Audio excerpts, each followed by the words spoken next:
মিনময়, দিনটি পালনে চট্টগ্রামে আর কি কি কর্মসূচি রয়েছে জানাবেন। লিম্পা, আসলে জুলাই গণ অভ্যুত্থানের সময় সবচেয়ে স্মৃতি বিজড়িত যে স্থানটি সেটি হচ্ছে চট্টগ্রামের নিউ মার্কেট এলাকা। এখানে আমরা দেখেছিলাম যে মূলত 5ই আগস্টের আগে থেকে কিন্তু সাধারণ মানুষের যে উপস্থিতি ছিল সেটি আসলে বলার মতো নয়।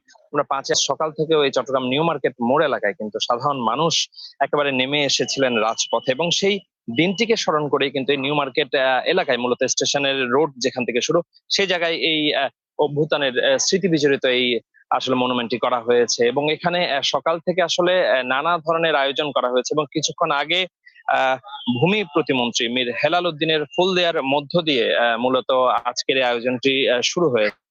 এবং এর পরপরই আমরা দেখেছি Chittagong city mayor doctor Shahadat Hossain সহ আসলে সরকারি বিভিন্ন প্রতিষ্ঠানের পক্ষ থেকে এখানে ফুল দিয়ে শ্রদ্ধা জানানো হচ্ছে। আমরা এখানে যারা দায়িত্বশীল রয়েছে তাদের সাথে কথা বলেছি, তারা বলছেন আসলে দিনটির যে তাৎপর্য আসলে সেটিকে ঘিরেই কিন্তু আজকে সারাদিন নানা ধরনের আয়োজন এখানে মূলত করা হয়েছে। এবং এর বাইরে আমরা দেখেছি চট্টগ্রাম জেলা শিল্পকলা একাডেমি প্রাঙ্গণেও কিন্তু নানা ধরনের আয়োজন করা হয়েছে, এবং এখানে শ্রদ্ধা নিবেদন শেষে জেলা প্রশাসনের পক্ষ থেকে আলোচনা সভাটি চট্টগ্রাম জেলা শিল্পকলা একাডেমি মিলনায়তনে করা হয়েছে। এবং আমরা এর বাইরেও বিভিন্ন সংগঠন কিন্তু সকাল থেকে নানা ধরনের আয়োজনে দিনটি পালন করছেন। আমরা এখানে কথা বলেছি জুলাই অভ্যুত্থানের সাথে যারা জড়িত, আসলে জড়িতদের সাথে আমরা কথা বলেছি। তারা বলছেন আসলে দিনটির যে তাৎপর্য আসলে সেটি ভোলার মতো নয়, কারণ এই আন্দোলনের মধ্য দিয়ে আসলে ফ্যাসিস্টের যে পতন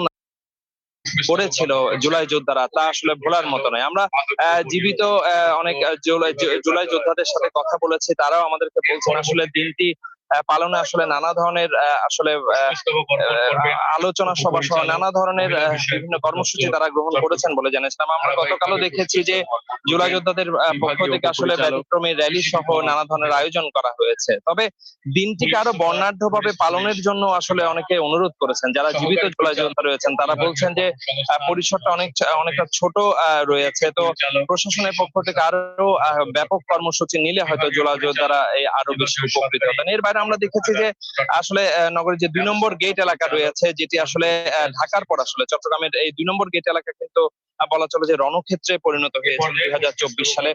সেই 2 নম্বর গেট এলাকা আমরা সকাল থেকে দেখেছি বিভিন্ন সংগঠনের পক্ষ থেকে কিন্তু নানা ধরনের আয়োজন করা হয়েছে, এবং আমরা তাদের সাথে কথা বলেছি। তারা আমাদেরকে বলেছেন যে আজকে দিনব্যাপী নানা কর্মসূচি থাকছে, এবং গতকাল থেকে আসলে মূলত শুরু হয়েছে। আমরা বিকাল থেকে দেখেছিলাম যে বিভিন্ন সংগঠনের পক্ষ থেকে আসলে নানা ধরনের আয়োজন করা হয়েছে, এবং আজকে সারা দিন ব্যাপী নানা ধরনের এই আয়োজনগুলো চলতে থাকবে। লিম্পা।